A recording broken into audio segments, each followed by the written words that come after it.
charities are becoming increasingly concerned about those who are homeless with little access to shade or a water supply. Dehydration is a big problem for them. I don't know how many bottles of water we've dished out today. Just because it's sunny, we think, oh, everything in the world is right. It isn't. Those people have still got the same problems regardless of what the weather is.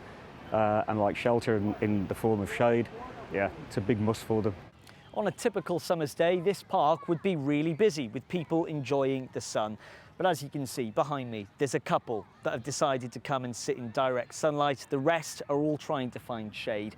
And that's because this is the second time in less than a month that Birmingham has faced temperatures in the mid-30s.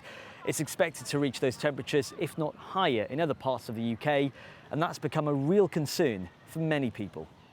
I'm actually very worried about the climate change, and there seems to be a drought that we're heading into. Everything seems really dry. We have an allotment in a garden, and I won't use a hosepipe on it, but I feel like sometimes I'd like to. But I think water crisis is something we need to look at really and think about carefully. My mother-in-law lives on her own, so yeah, we've already been sort of checking on her and making sure she's, not getting out too much in this heat and drinking enough and stuff like that. You start looking around you at the grass and the vegetation and the hose pipe bans and those sorts of things. You start to think, well, they've been going on about global warming. Is this a sign of things to come for our summers?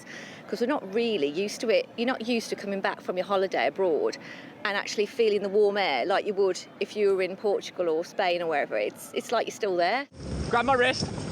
Grab on the mat at the back. A dip in the sea may be a tempting way to cool off from an amber extreme heat warning, but that water is freezing and it could be the difference between life or death.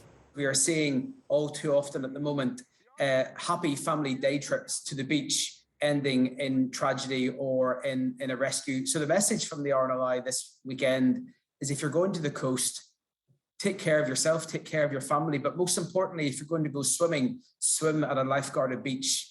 Climate change means heat waves are becoming more likely and more extreme. For the next few days, the challenge will be on emergency services to extinguish an expected increase in call-outs.